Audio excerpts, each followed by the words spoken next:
Minister of finance کی موجودگی کا فائدہ اٹھاتے ہوئے اور دوسرا ٹائم بھی بہت ہے تو اس سے میں 2-3 سوالات میں ان سے کرنا چاہوں گا.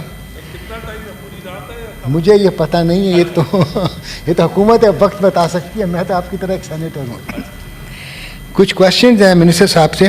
What is Islamic banking? Number 1, whether there is Islamic banking in Pakistan.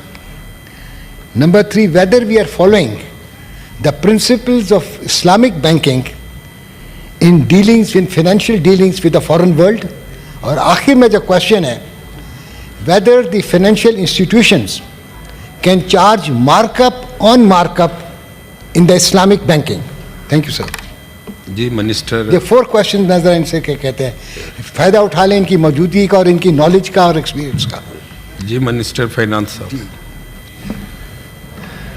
سر یہ جو اسلامک بینکنگ کی انہوں نے بات کی ہے, اس پہ سر آئی ووڈ سجیسٹ کہ ہم ایک سیپریٹ سیشن رکھیں ان دا کمیٹی, اور تاکہ اس میں چونکہ سینیٹر صاحب خود بھی اس میں موجود ہیں, وی ول برنگ ان سر جو اسلامک ایکسپرٹس ہیں جو انہوں نے بات کی ہے. میں ایک چیز سے ان کے ساتھ ضرور ایگری کرتا ہوں کہ ہم اپنی جو ڈومیسٹک انڈسٹری ہے اس کو تو ہم لے جا سکتے ہیں ان ٹرمز آف شریعہ کمپلائنس, لیکن in terms of are external borrowing that is a discussion that needs to be had, and quite frankly we don't have an answer for that at this point in time, sir. لیکن جو انہوں نے point raise کیے ہیں بڑے pertinent points ہیں, and I do think کہ اس کو سر ریفر کرنا چاہیے to the finance committee. جی جی سینیٹر طاہر سندھو صاحب.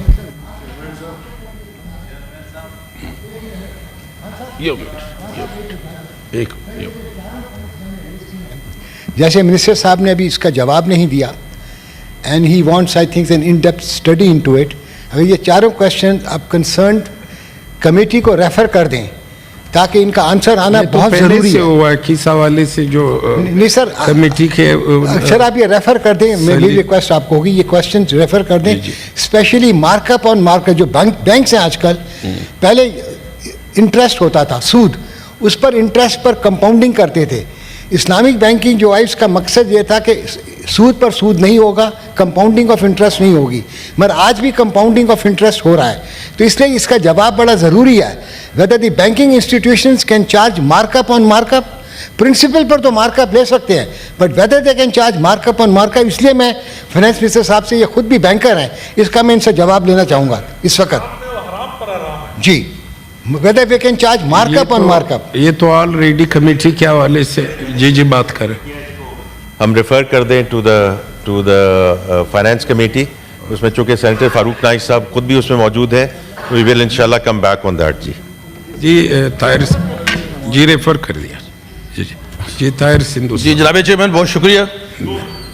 اس کو میرا ایمل ولی صاحب, پھر آپ آنریبل فائنانس منسٹر صاحب سے میں پوچھنا چاہوں گا کہ جو عبد القادر صاحب نے بات کی تھی, ایک تو پیپ کی اور دوسری, کیا یہ جو پرائیویٹ بینکس ہیں یہ اسٹیٹ بینک کے انڈر آتے ہیں یا نہیں آتے, اور کیا state bank government of Pakistan کے انڈر آتا ہے کہ نہیں آتا؟ ایک تو یہ چاہیے مجھے. جی منسٹر. دوسرے نہیں سر ایک منٹ پلیز. اچھا دوسرے نمبر پہ یہ قانون بنا تھا کہ جو فارن ریمیٹنس آتی ہیں, یہ بن گیا کہ ان کی اکنامک فیئر ڈویژن سے آپ ان کی منظوری لیں, پہلے چیریٹی کمیشن کے پاس جائیں, پھر فلاں کے پاس جائیں. جو ریلیجیس انسٹیٹیوشن ہے جسٹ لائک اسلامک سیمنری ہے, چرچز ہیں, چرچ اپنا اسکاٹ لینڈ سے پیسے آتے ہیں یا ویٹیکن سے آتے ہیں, اور ان کے لیے جو کچھ آج کل اکنامک فیئر ڈویژن, حالانکہ ریسنٹلی ہائی کورٹ نے ججمنٹ بھی دے دی ہے کہ there is no need of economic fair division, اور یا اس کی ضرورت نہیں ہے. اس کے باوجود اگر کسی نے سٹ ٹیرر کو فائنینسنگ کرنی ہے تو ان کے اور بہت ذریعے سے ہیں. وہ پاگل ہیں کہ وہ اپنا بینک کے ذریعے ریمیٹنس بھیجیں گے یا کسی اور کو کریں گے. تو میں جناب فائنانس منسٹر صاحب سے گزارش کرنا چاہتا ہوں کہ ان رولز کو تھوڑا سا, خاص طور پہ جسٹ لائک میں نے ڈفرینٹ جو اسلامک سیمنریز ہیں یا ہندوؤں کے ادارے یا سکھوں کے ادارے ہیں یا کرسچنس کے ادارے ہیں, وہ جو ٹرسٹ کے ہیں ان پہ تو یہ نہیں ہو سکتا تو اس طرح سے یہ انتہائی گمبھیر، اور جس نے بھی بنایا تھا، میں کسی کا نام نہیں لینا چاہتا، لیکن اس پہ تھوڑا نظر ثانی کریں، کیونکہ ریمیٹنسز اگر باہر سے آتی ہے تو آپ کے ملک کے لیے بہتر ہے. یہ بہت اچھا سٹیپ ہے کہ آپ سب کو اپنا ٹیکس نیٹ ورک میں لے کے آ رہے ہیں، but there are some exceptions, just like میں نے اسلامک سیمنیز کی بات کی ہے، چرچز کی بات کی ہے، چرچ آف اپنا ہمارا آرچ بشپ کنٹربری، وہ جو چرچ آف پاکستان ہے، ان کے لیے وہ ریمیٹنسز بھیجتے ہیں. اور آج کل اس لیول پہ یہ اکنامک افیئر ڈویژن جو ہے، ان اسپائٹ آف دیٹ کہ there is a judgment in the field, اور اس کو سیٹسفائڈ بھی نہیں ہوئی کہ یہ HRCP ہیومن رائٹس کمیشن والوں نے کی تھی، ہنا جلانی صاحبہ نے اپنا، کہ یہ اس پہ ایک اکنامک افیئر کی ضرورت نہیں ہے. تو یہ میری چند گزارشات ہیں، اس کو اگر کلیئر کر دیں. لیکن بڑی جو پہلے انہوں نے کہا کہ وہ آنریبل فائنانس منسٹر صاحب نے کہ پرائیویٹ بینکس جو ہیں، میں اس کے بارے میں ضرور پوچھنا چاہوں گا کہ whether they come under the state bank and state bank comes in the ambit of the government of Pakistan اور ناٹ. جی منسٹر فائنانس صاحب. دیکھیے، پہلی بات تو یہ ہے کہ جو اسٹیٹ بینک کا ایکٹ ہے وہ اسی پارلیمنٹ نے پاس کیا ہے in terms of the independence. So therefore they are an independent entity. وہ جو آپ نے پچھلی ایڈمنسٹریشن میں پاس ہوا، so in that sense they are an independent entity, very much looking at monetary policy and very much looking at the foreign exchange. So یہ parliament کا ڈیسیجن تھا اور ہے، and while it's there they remain independent. Number 1. Number 2، ان کا ایک regulatory دائرہ کار ہے. ریگولیٹری دائرہ کار چودھری طلال صاحب، ریگولیٹری دائرہ کار جو ہے ڈز ناٹ الاؤ دیم کہ وہ جا کے پرائیویٹ بینکوں کی گورننس میں ایشو ڈالیں. اگر کوئی بینک جو ہے وہ is in default on many things, of course that's where they come in. But can State Bank go and say کہ یہ کر دو یہ کر دو؟ یہ نہیں کر سکتے ہم. تو اس لیے اس کا انسینٹیوائزیشن کا سٹرکچر ہے سر، اس میں جو ایگریکلچر ہے، آئی ٹی ہے، پرائرٹی سیکٹرز ہیں، وہاں انسینٹیوائزیشن دی گئی ہے. ہم نے اس بجٹ میں بھی رکھا ہے کہ یہ ہمارے پرائرٹی سیکٹرز ہیں، دیز آر گروتھ سیکٹرز. اس میں ہم نے فرسٹ لاس کی ایک ایلیمنٹ رکھا ہے، پھر ہم نے سبسڈی کا ایلیمنٹ رکھا ہے، تاکہ یہ جو پرائرٹی سیکٹرز ہیں اس میں جو آگے کلائنٹس ہیں ان کو سبسڈائز طریقے سے اس کو آگے لے کے جائیں تاکہ financing available who in these priority sectors. تو یہ تو ہے جی ریگولیٹری. جو آپ کا ریمیٹنس والا پوائنٹ ہے، دیکھیں یہ ریمیٹنس تو الحمدللہ if you look at the first quarter is gone up in a very significant way. اگست کے نمبرز آ گئے ہیں، سپٹمبر کے بھی نمبر آ جائیں گے. It's up in double digits. جو بھی ہمارے پاکستانی بھائی اور بہن جو باہر کام کر رہے ہیں، جو ریمیٹنسز بھیج رہے ہیں، ماشاء اللہ، and that is quite frankly which is helping us with the current account deficit etc.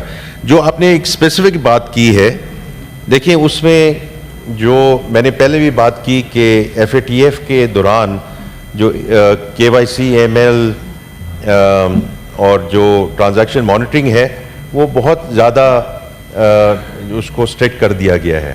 Having said that, I will discuss this with Ministry of Religious Affairs کہ اگر کوئی ایسے انسٹیٹیوٹس ہیں جہاں کوئی ایکسٹرا قدغن لگائی گئی ہے جو باقی اداروں پہ نہیں ہے in terms of remittances which are coming in, and the additional filters which have been put in simply because these are institutions